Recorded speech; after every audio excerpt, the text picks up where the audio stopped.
Здравейте и добре додахте! Во вториот ден од нова кола на Лига на шампиони не очекува огромен сензацијски спектакл. Пари Сен-Жермен и Манчестер Сити. Меч кој ќе се одигра на Парк де Пренс и ветува многу голови и возбудувања. ПСЖ под водство на Луис Енрике покажува нестабилни резултати во Лигата на шампиони. Со 7 голови по 6 надпревари, постигнувајќи и примајќи по 6 голови. Главен стрелец за тимот Усман Дембеле со 11 голови во 22 надпревари. Манчестер Сити, предводен од Пеп Гвардиола, се наоѓа на 22-то место со 8 бодови. Тимот ефикасно постигнува 13 голови во 6 надпревари, со Ерик Халанд како водечки стрелец со 21 голова во 28 надпревари. ПСЖ ќе биде без новото засилување Квича Кварацкелија, кој нема да може да помогне во пресметки да против Манчестер Сити.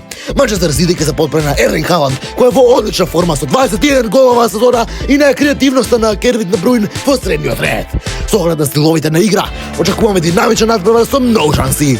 ПСЖ ќе се обиде да го искористи домашниот терен, додека Манчестер Сити ќе наведе својата офанзивна игра. Овој надпревар е клучен за двете екипи во контекст на запласманот во следната фаза од Лига на шампионите. Не пропуштајте го овој спектакл, ќе биде густо. Знам што гледавте и се гледаме во наредното видео. Чао!